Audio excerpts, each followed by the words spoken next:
Hi, this is Tim of the 1916 Company. Welcome and thanks for logging on. If you love this watch, email me, tmosso at the1916company.com for purchase pricing and availability questions concerning this watch. And this watch is the Patek Philippe Nautilus Annual Calendar. Now, to be specific, this is a variant made between 2012 and 2019. It's the 5726/1A-010. The silver white dial. 2012 was a big year for Nautilus variants with silver white dials. We've got blackened gold hands and indices, the silver white dial with the distinctive strakes, and the watch is not too big as it measures approximately, I would say realistically, about 40.5 millimeters in diameter, though it's often described as 40. And if you measure it from side to side, it's about 42. So an irregularly shaped watch will measure several different ways. What's indisputable is that I have measured this watch at a thickness of 11.4 millimeters. That is fairly consistent. From lug tip to lug tip, just the case, you can see it is a 45.4 millimeter span across the wrist, but you're not going to wear it without the bracelet. So we're going to measure the first link on each side to its opposite number. Now it's a beefier 51.1, and although you can't see it with the eye, 141 grams, so it's a fairly substantial watch. Throwing it on the wrist, everything, the weight of the case, the thickness of the bracelet links, this almost feels like what a Nautilus would be.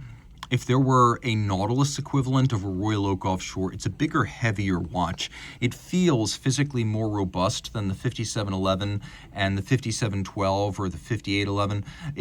It along with the 5980 and 5990 feels like a more robust Nautilus and a larger, heavier Nautilus. You can see it's not particularly large on the wrist, though. I could recommend this watch for a wrist as small as 14 centimeters circumference, and my wrist is 16. Taking a look in profile, it has a relatively shallow case band on a slope, so a sleeve will easily slide up and over. Not a problem right there. Taking a look at the bracelet, you can see it's a classic design. Gerald Genta penned the first Nautilus in 1976, and integration was the word.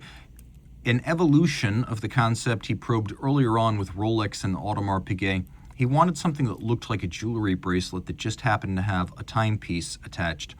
And so this design, in some ways, is a more resolved version of the Royal Oak, and I'll talk about that in a moment, but they both share a case that flows into lug that flows into bracelet seamlessly.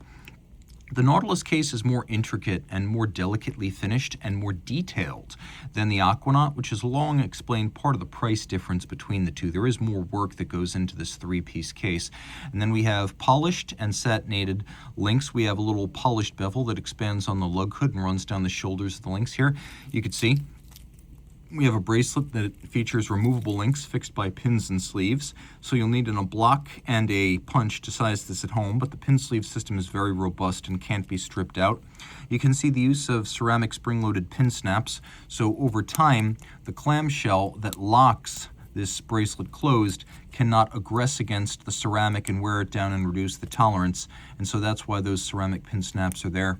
Double fold clasp, clamshell lock. You've got the Calatrava across, the logo of the manufacturer there, as well as this service sticker, as well as on the rotor, as well as on the crown. You can see we've got a little pusher adjuster here. In fact, we have several of them. They're used to correct the annual calendar. Patek Philippe invented the annual calendar on the 5035 back in 1996. So it's a calendar that needs one correction annually during the jump from February to March. For the other turns, you're covered. Now we've got a 24-hour scale, so you know when not to use the pusher adjusters, generally the nighttime hours. That's what that little 24-hour scale is for. Lets you know, for example, whether we're looking at 10:08 in the morning or in the evening, and you can see this little hand. It's rolling down towards the PM. So you can see we're still very much in the morning. That would be the rollover to noon. So we're still in the morning, so you're looking at 10:08 a.m. Taking a quick look, there's also a moon phase in there, and then we have our day, we have our date, and we have our month. And if you look, Patek thought about this. They realized that an ugly sheer cut through the dial would be something unbecoming of their pedigree and reputation. So they used faceting around this set of windows, and then they also blackened the aperture to make it look like a more gradual, refined transition from the dial plane down to the calendar system. We have white gold hands and indices, and you can see they're blackened for contrast. We'll do a quick lume shot. The watch has no shortage of luminescence. screw down crown. The watch is 120 meters water resistant. Taking a quick look, you can see why I say this is a little bit more resolved than the Royal Oak. The Royal Oak has a rounded polygonal bezel, but then the inner bezel, the crystal, and the dial are all round. So having that rounded polygon, outboard, inboard, crystal, and dial is why I think the Nautilus is a bit better resolved as a design. And the moon phase, by the way, I should mention, I believe it is a perpetual calendar style moon phase with one adjustment every 122 years. So it needs to be adjusted less frequently than the annual calendar system. Okay, inside caliber 324, I'll peel back so you can see a little bit of it because this seems like it's flaking off a bit.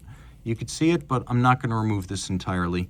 I have shot a million of these movements. If you want to see a 324, check out one of my other 5726 reviews, and I can just talk to you about the spec. It's a unidirectional winder with ceramic bearings. Those two features make for a very efficient winding mass.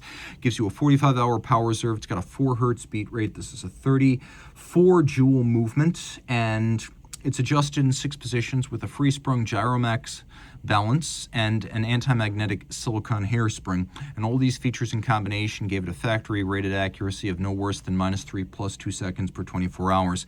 It's a combination of manual and mechanical finish. And again, I have many other 5726 videos out there, so you can go take a look at it.